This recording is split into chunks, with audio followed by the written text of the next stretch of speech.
¿Qué decir de Darío Argento, ¿no? Darío Argento nació en Roma, como bien lo demuestra en casi el 90% de las películas que hizo, que transcurren ahí. Es hijo del productor Salvatore Argento, padre de la actriz Asia Argento, y también su madre, o sea, la madre de Darío, modelo.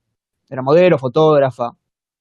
Hay un tema después con eso para hablar. Bueno, Asia actuó en, creo que son 3 de sus películas, reciente impulsora del Time's Up. Y los máximos referentes de Darío fueron Buñuel, Fritz Lang, de Antonioni, Berman. ¿Qué toma de cada uno de estos? A ver, de Buñuel toma la idea de que las películas sean lógicamente irracionales.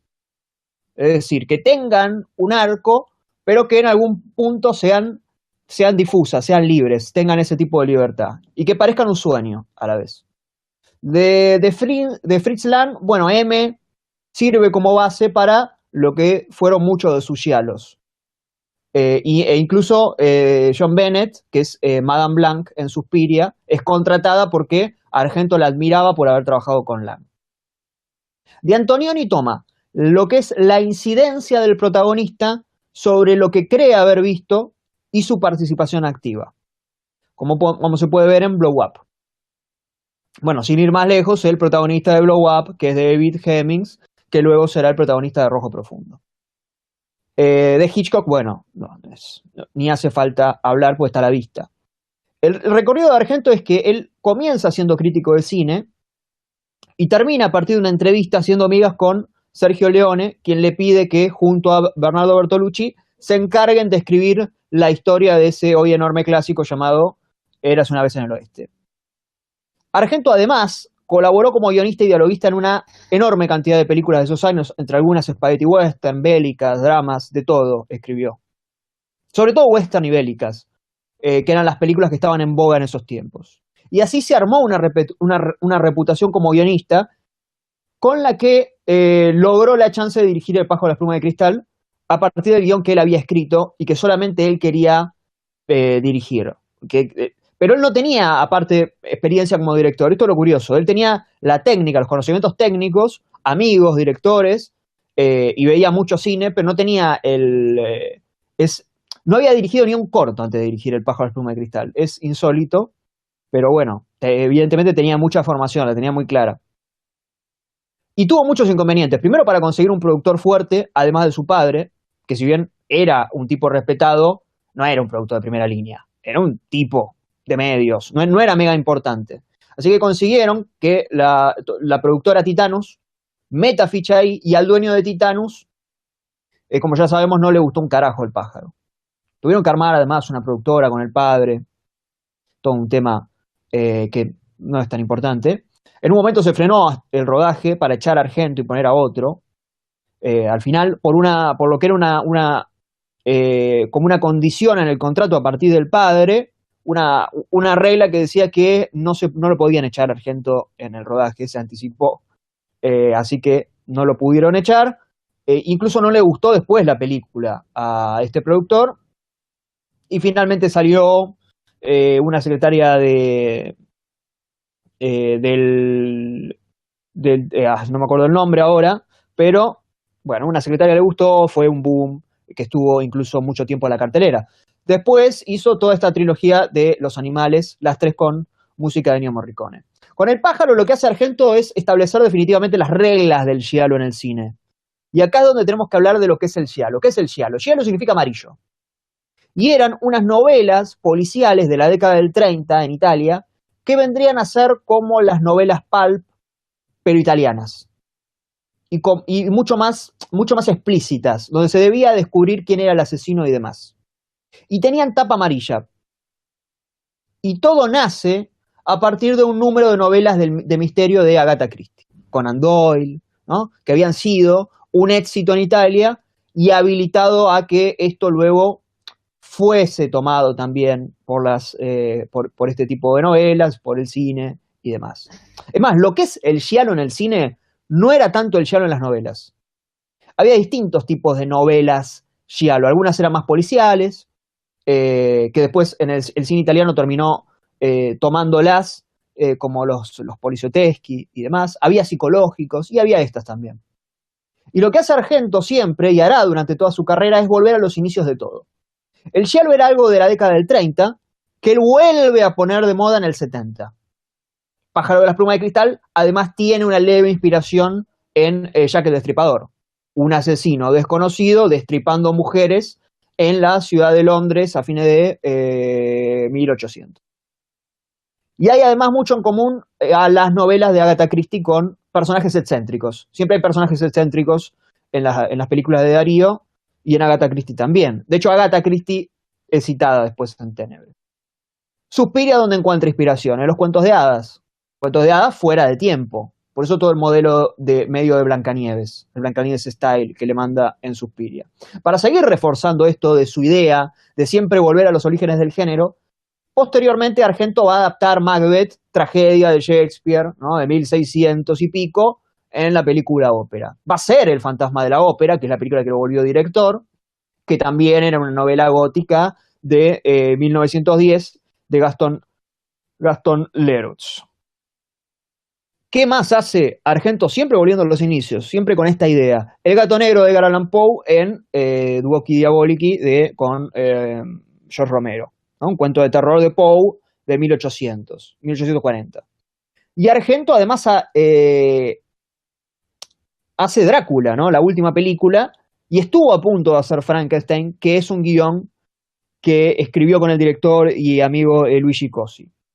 Y bueno, ahora sigue el deseo de hacer El hombre de la arena de Hoffman, que es conocido por ser el primer cuento de la literatura fantástica y que fue publicado en 1817. Vendría a ser el inaugural, ¿no?, el que arranca todo. Entonces, Argento encuentra en el giallo su mayor y su mejor refugio, pero llega hacia él por esta obsesión, por la obsesión de volver a los orígenes. Edgar Allan Poe, Mary Shelley, Bram Stoker, Hoffman, siempre con la intención de enaltecer el género y a los grandes maestros del género. Lo que quiero decir es que el giallo también entró dentro de esta intención, no es que está separado.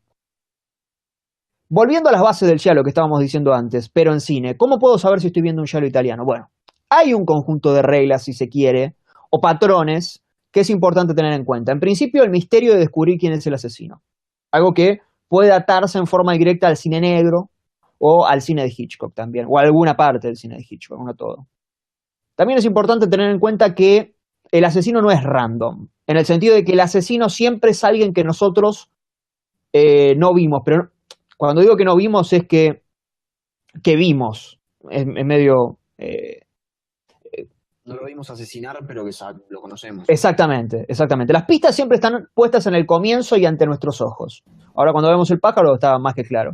Y está en nosotros poder detectarlo, cosa que mayormente no logramos, y por ahí pasa un poco la parte del juego, porque Argento aprovecha mucho esa cuestión, principalmente porque es una de las obsesiones de todo su cine, el ver, el mirar, el detenerse a ver, el volver a ver, algo que después va a retomar en Estados Unidos su querido amigo Brian De Palma en Blowout. El asesino, además, siempre tiene, o generalmente tiene guantes negros, siempre vestido para matar, otra cosa que toma De Palma, se viste para matar, no es un asesino así común y corriente. Y Dress to Kill, bueno, es el giallo norteamericano, digamos. Si hay una película de Estados Unidos cercana a ser un giallo, es Dress to Kill. Los giallos generalmente tienen violencia y sexo, o eso es lo que se dijo siempre. Violencia seguro, sexo lo pongo medio en duda. Acá no se va a ver mucho sexo. Creo que sexo empezó a tener algunas películas de Argento más cercanas al final de su carrera y no tanto ahora. Y creo que incluso lo empezó a poner por falta de otras cosas, porque le empezaba a faltar ciertas ideas y bueno, vamos a tirar esto. Pero es imprescindible lo de la violencia, porque bueno, los asesinatos, al menos en los de Argento y teniendo en cuenta que la mayoría lo imitará él, se puede decir que en casi todos siempre parecen obras de arte. A veces Argento elige no concentrarse tanto en el asesinato mismo, que siempre están buenos los asesinatos, vale decir, pero a veces generalmente se concentra más en la previa del asesinato. Acá en El pájaro hace mucho eso, después va mechando, pero algo así como lo que hace León en los westerns, en los duelos, donde aprovecha más las miradas previas durante 8 minutos a los disparos, porque el disparo el disparo se puede ver en otros lados. En cambio, esta tensión que genera Argento antes del asesinato le saca mucho el jugo a él. Le saca mucho el jugo aparte porque, no solo porque lo sabe generar también, sino esta cosa que dice él de que el asesinato es como un rito de iniciación, es como una fiesta dentro de sus películas, y aprovecha a veces a bajarle el tono, a darle... A veces el asesinato es una calma para nosotros de que esa persona murió y no tiene que seguir sufriendo ser perseguida. En los giallos, por lo general, importa más la historia que los personajes. Es decir, no son películas en las que uno vaya a amar a los personajes. Lo puedes querer, pero no lo vas a amar. Sin embargo, tienen una característica que es que son muy fácilmente identificables. Si bien son unidimensionales o bidimensionales hasta ahí, tampoco es que están demasiado alejados de alguien que uno puede ser, o de alguien que uno conoce, o de alguien que, no sé, sea comprensible.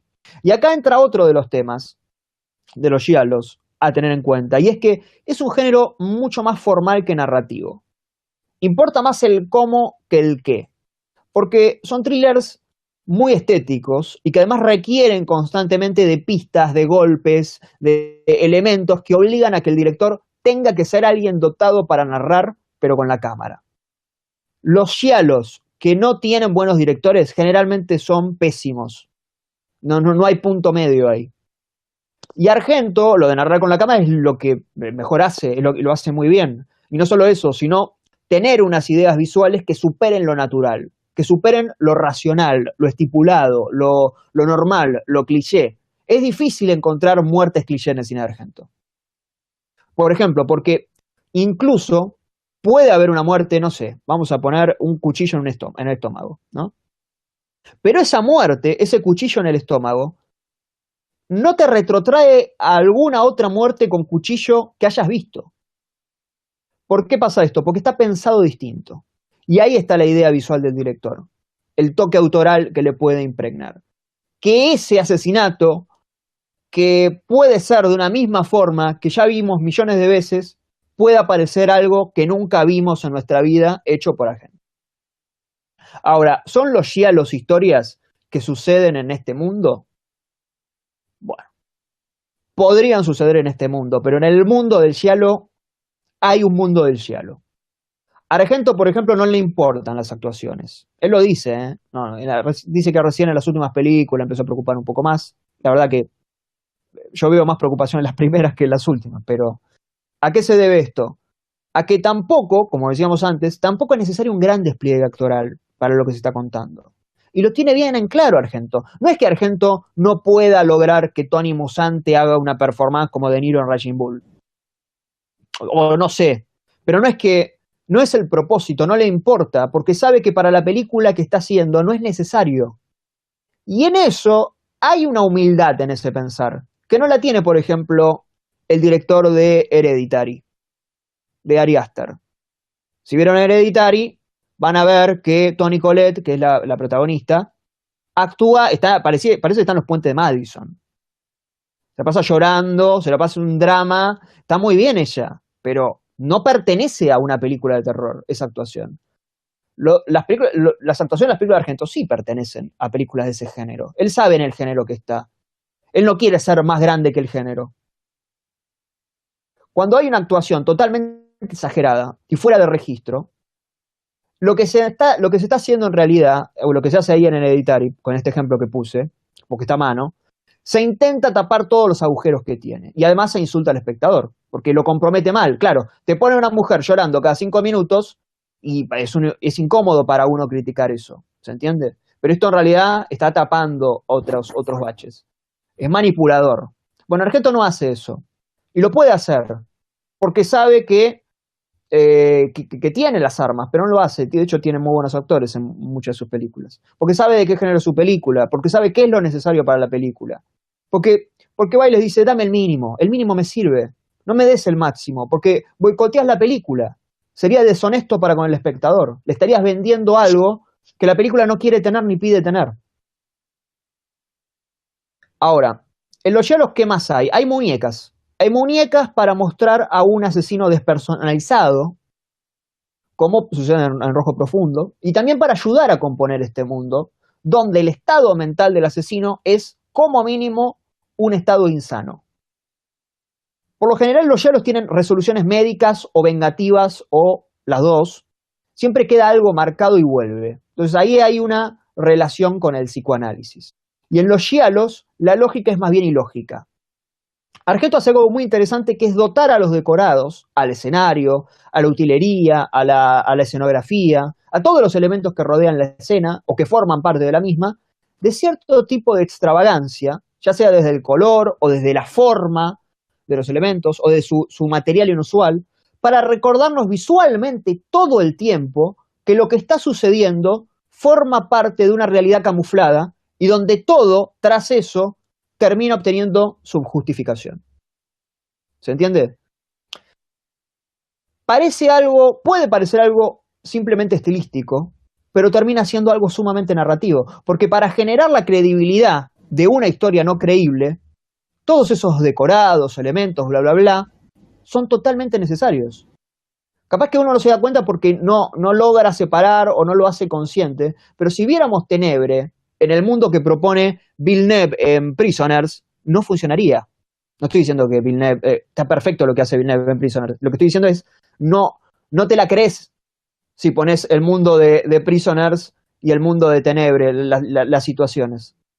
Entonces es muy inteligente lo que hace ahí Argento, y muchos después quisieron imitar ese amor por el arte, como es el caso de Wes Anderson, que no se dio cuenta que Argento lo utiliza como una excusa y que el tipo narra con la cámara. Claro, Wes Anderson lo que hace es, bueno, registra el plano centrado, se acabó.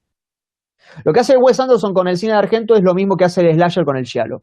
Y acá pasamos a otro tema, que es el slasher. El slasher que dice, a ver, vamos a ver, ve el cine de Argento, dice, esto está lindo, está interesante, pero lo que le llama la atención son los asesinatos. Dice, vamos a sacar toda la parte de investigación y vamos a dejar solamente los asesinatos, los desnudos, vamos a hacer que las películas sean solo eso. Que no haya investigaciones, que no haya gente adulta, así vienen los jóvenes a la sala.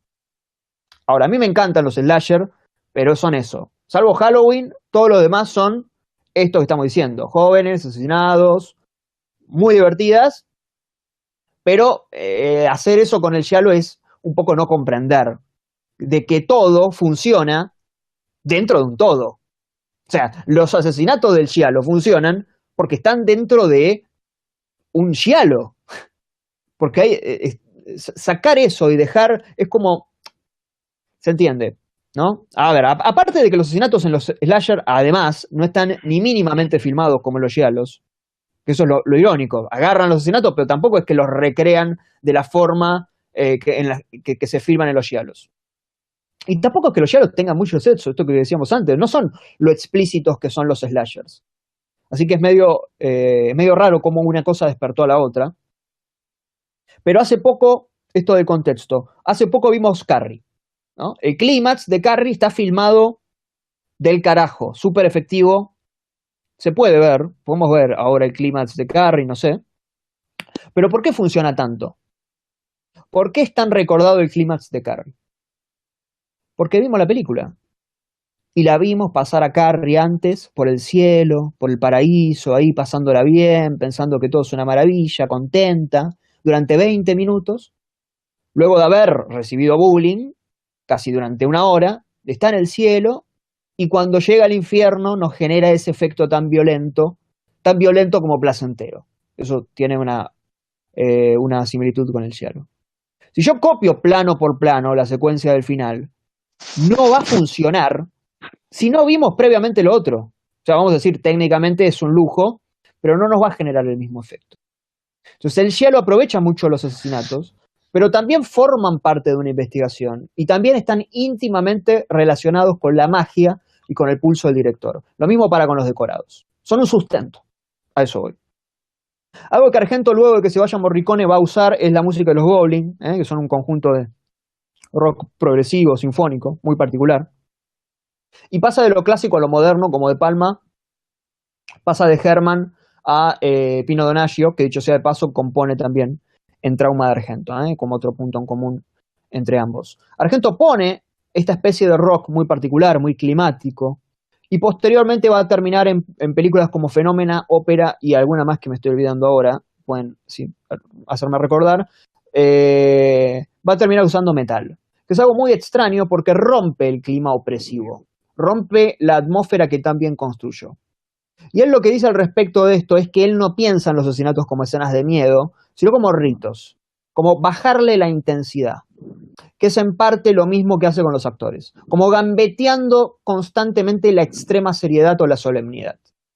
Él, que es un perfeccionista, aún así sabe, o al menos cree, que lo que está haciendo no tiene por qué ser tomado como algo exageradamente macabro, porque también respeta demasiado ese tipo de películas, y coquetear con eso, para él es peligroso y deshonesto. Cuando ves por primera vez Ópera, te da un poco de lástima porque aparezca metal, porque vos decís, bueno, es una tremenda escena de muerte, está muy bien filmada y no me está dando miedo. Pero con el tiempo, cuando lo volvés a ver, vos te das cuenta que cuesta imaginar la escena de nuevo sin esa música. Es medio raro lo que sucede ahí.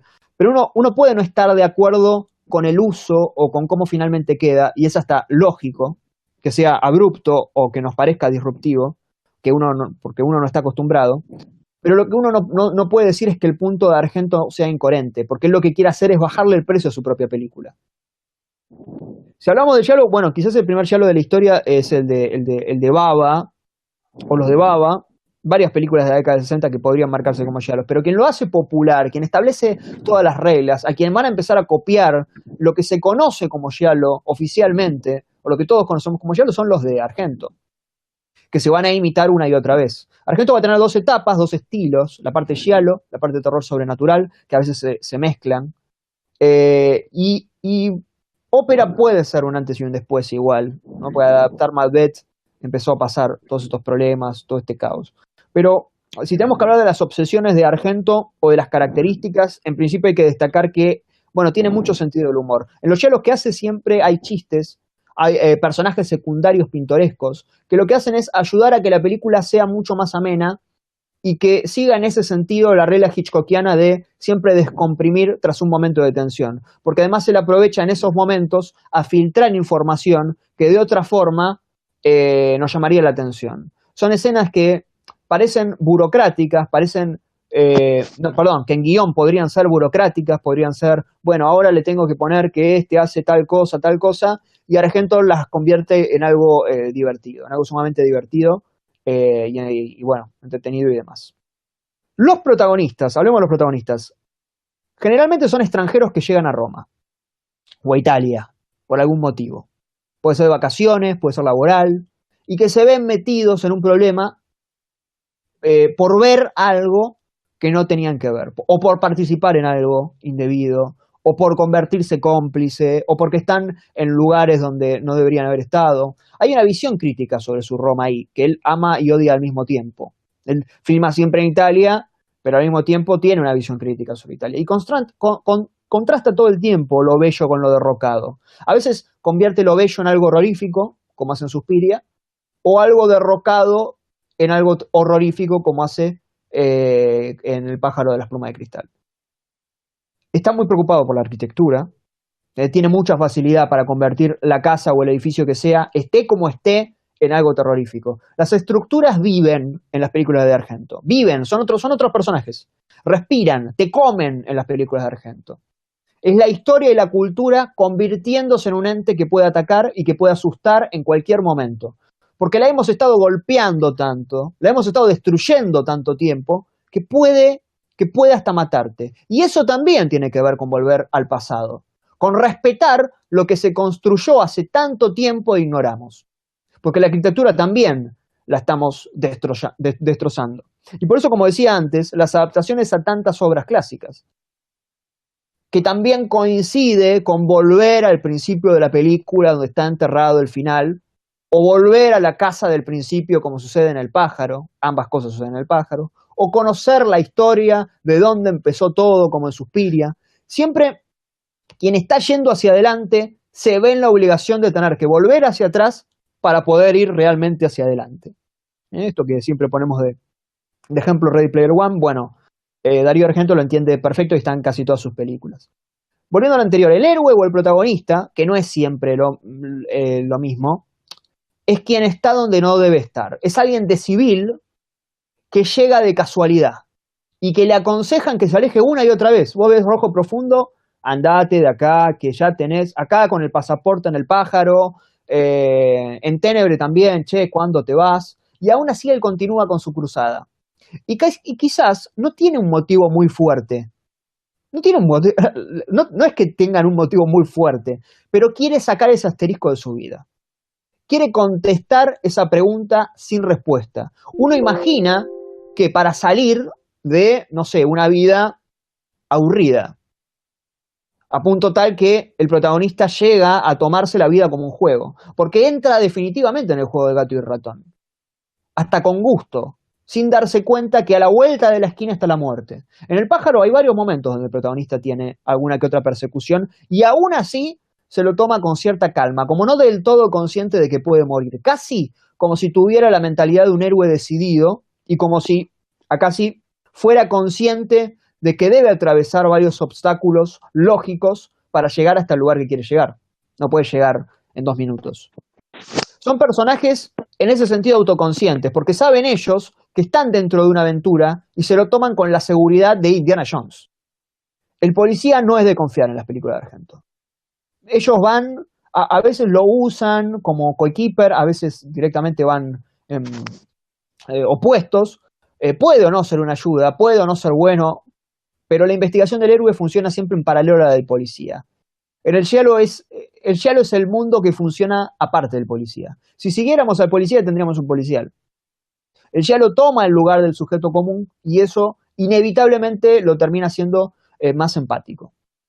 Esto que decíamos, los lugares destrozados, no solo destrozado en ese sentido, sino destrozado. No hay familias en las películas de Argento.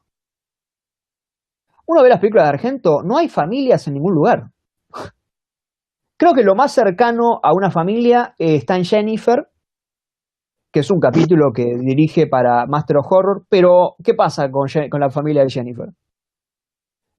Está claro que hay una libertad en las películas de Argento que no hay muchos critican a veces el uso que él le da a la hija, ¿no? Haciéndola filmar escenas de desnudo.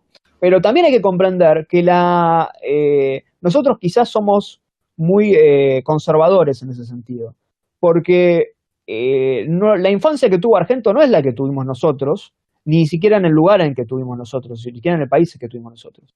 Porque se crió con un productor y una madre fotógrafa. Él siempre lo cuenta que tenía 6 años y tenía a mujeres desnudas siendo fotografiadas por su madre en el hall de la casa. Entonces, siempre tuvo esa libertad, esa confianza, que no vio al cuerpo desnudo con malos ojos. Se acostumbró a eso.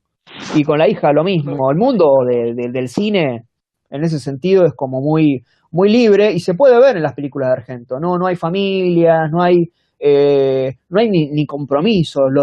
Los tipos que trabajan, bueno, yo soy escritor, pero no sé, después veo cuando escribo. Tienen esa libertad. Se ve todo el tiempo esa libertad. Y suelen ser artistas, por ejemplo, los personajes de las películas de Argento. Hay artistas por todos lados, desde el escritor y el pintor en El pájaro de los plumas de cristal, desde el pianista del Rojo Profundo, la poetisa y el estudiante de musicología en Inferno, la academia de baile de Suspiria, Two Lies, el fotógrafo, exactamente, sí, el estudiante de cine en Do You Like Hitchcock, el baterista en Cuatro Moscas, el escritor de bestsellers en Ténebre. Podemos ir toda la noche, ¿no? La tendencia de poner artistas se debe a varios motivos. El primero, que es el más lógico, que Argento es un artista, en todo sentido de la palabra, porque es alguien que ama el cine, tanto como a la música, tanto como a la pintura, como lo muestra en Rojo Profundo imitando la pintura de Hopper en un frame, como las demás artes en cuestión. Entonces, siendo él el que escribe, uno prefiere escribir sobre lo que sabe, sobre lo que conoce, sobre lo que lo identifica. Pero pensemos un poco más, vayamos un poco más lejos. ¿Qué le sucede a los artistas en sus películas? Generalmente son los protagonistas y están metidos en un problema que no esperaban tener y al que deben afrontar por un deber propio. En otras palabras, todas sus películas son meta porque hablan de un artista ante el problema de crear una obra o de apurar una obra o del placer de querer generar una obra y no saber cómo. Todas hablan de Argento. Todas hablan de Argento ante un problema que tiene que tener una solución. Y la solución que le encuentra Darío Argento a esos problemas es lo que estamos viendo en pantalla. Es poner a alguien otro en un problema y teniendo que luego a un artista en un problema y luego resolviéndolo de la forma que lo resuelve. Por eso Ténebre es como la In the Mouth of Madness que decimos siempre de él. La película en la que más claro queda esto. Porque al ser un escritor de libros de terror que es criticado por su violencia, empiezan a suceder los asesinatos que imitan a los narrados en su libro, bueno, lo que hace él es convertir en fantástico todo el tiempo lo que a él le pasa, desplazarlo para poder contar sus demonios, descargarse, pero sin que estemos ante un drama interminable sobre las miserias del artista, como esa cosa que, bueno, que él dice que odia, ¿no? del neorrealismo, ¿no? Más panfletario y que habla de las miserias y demás, ¿no? Siempre lo hace él lo dialoga a partir de una película de género, entretenida, con vueltas de tuerca, con rock sinfónico, con violencia y con mucho humor. Otro de los temas de Argento es el rol de la mujer. Si uno va a la obra de Argento cronológicamente va a ver, ya desde sus inicios, pero siempre lo que hace él es proponer un mundo donde la mujer puede ser tan fuerte como el hombre. La mujer puede ser heroína, puede ser víctima y puede ser asesina. Sería algo así como un mundo post-feminista. Acá ya no hay una lucha por la igualdad. Ya se llegó a la igualdad y se pasó. Entonces, sin importar el género, estamos igualados en poder, sobre todo en poder físico. Queda claro con la pulseada en rojo profundo.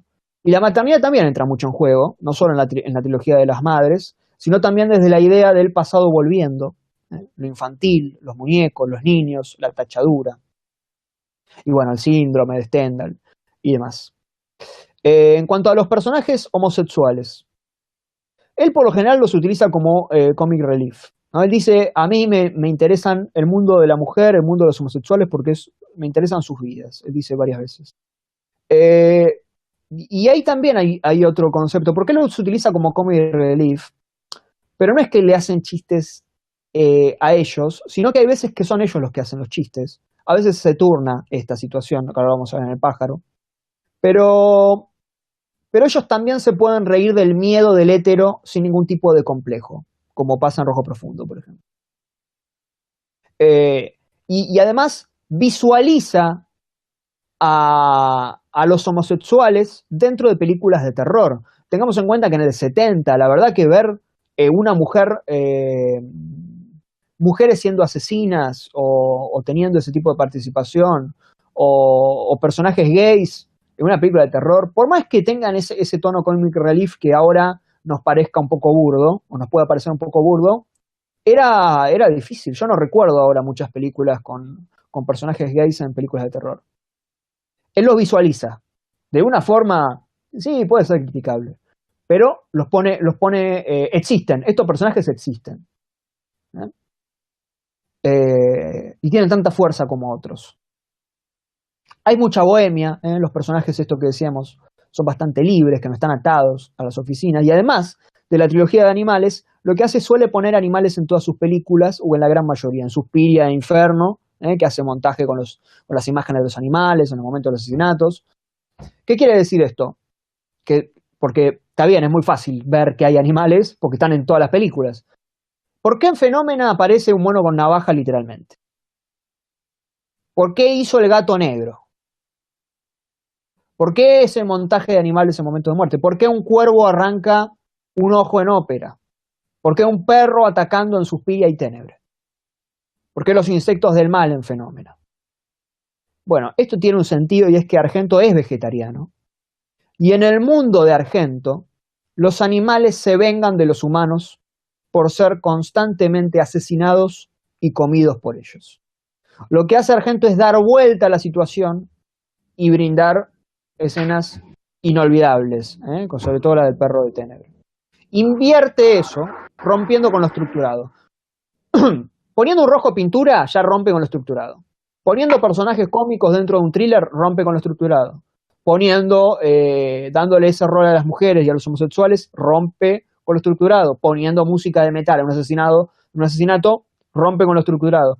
Y justamente no casual que otra obsesión suya sea convertir al vidrio en partícipe de un asesinato, de una escena de violencia, como sucede en Ténebre cuando rompe el vidrio y aparece el hacha, o en el famoso opening de Suspiria, con la mujer cayendo desde el techo del vidrio, o como pasa en Fenómena, o en El pájaro y un par más. Es decir, romper el vidrio para matar, o antes de matar. Muchos de sus asesinatos son en algún punto metáforas de su cine, que es sacar algo del lugar, pensemos esto, sacar algo del lugar, una cabeza, un brazo, una pierna, no importa, y separarlo de su lugar de nacimiento, es decir, del lugar que todos conocemos, para generar un efecto que nos saque a nosotros de la zona de confort y nos trastoque un poco. Una de las cosas que mejor hace Argento es dotar de importancia elementos fácilmente reconocibles y que no forman parte de un lugar en particular. Porque lo que uno hace, o sea, lo que hace él sabe lo que es cada elemento, nosotros sabemos lo que es cada elemento, pero él le da una fuerza más fuerte a la que tiene realmente en la vida. Esto es algo que Hitchcock hacía muy bien. En Psycho, el diario, por ejemplo, adquiere una importancia que supera la de cualquier diario. No es un diario, es el diario en Psycho. Porque nosotros sabemos que ahí esconde la plata Marion Crane. Y si lo tiramos a tierra, o sea, si tiramos a tierra, pensemos el plano de el diario en la cama. Pensemos cuando se filmó. Ahí lo único que tenemos es a Hitchcock poniendo la cámara en la escena es una cámara al lado de un diario común y corriente. Pero para nosotros no es un diario común y corriente, ¿se entiende? Es el diario. Bueno, esto Argento lo hace mucho. Y además, Argento lo hace con elementos que encima a veces ni forman parte de la trama. O sí, pero no como el diario, que nosotros sabemos lo que tiene adentro y bueno, juega ahí con el suspenso. Argento te lo hace, no sé, con un cuchillo. Ahora en el comienzo del pájaro vamos a ver al asesino en subjetiva eligiendo el cuchillo y cuando elige el cuchillo, nosotros ya sabemos que ese es el cuchillo. Que no es un cuchillo cualquiera para nosotros, es el cuchillo. Y siempre hace eso con cada útil menor, sin importar cuál. Y esa resignificación de los objetos es propia de un director de cine que ama contar, que ama narrar, que ama lo que está contando. Por eso hay una diferencia enorme entre lo que hace Argento y lo que hacen otros directores pedorros que filman, pero que no aman lo que están contando. Y esto es técnico. Sobre lo técnico, bueno, la subjetiva del asesino que ya hablábamos, para hacer sentir culpable al espectador, de compartir la visión del asesino, y al mismo tiempo para que tenga más información que el protagonista, lo que genera indefectiblemente el suspenso, el efecto del suspenso.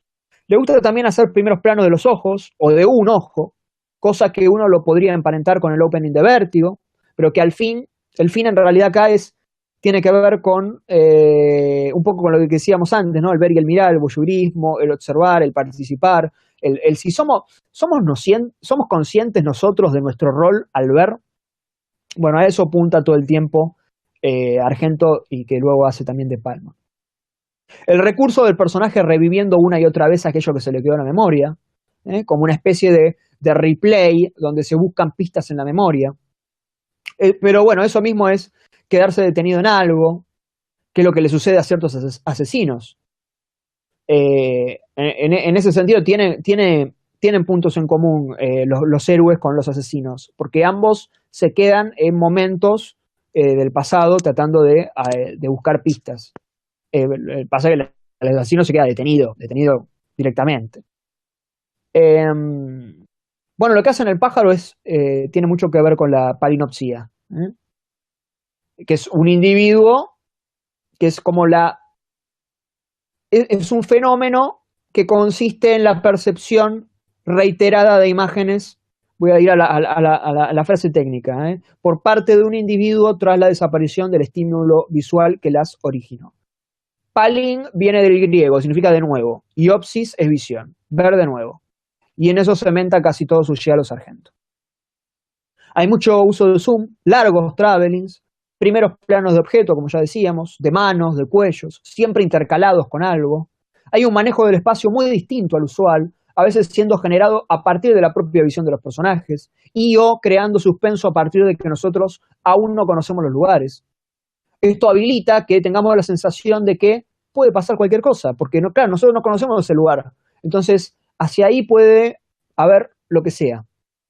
En el pájaro hay además un manejo de la oscuridad sustancial que hace que el peligro esté siempre latente, sin mostrar tanto. Y esto que decíamos de demorar el asesinato, bueno, todo ahí pasa todo lo técnico, eh, casi como un duelo entre el asesino y la persona que está siendo perseguida.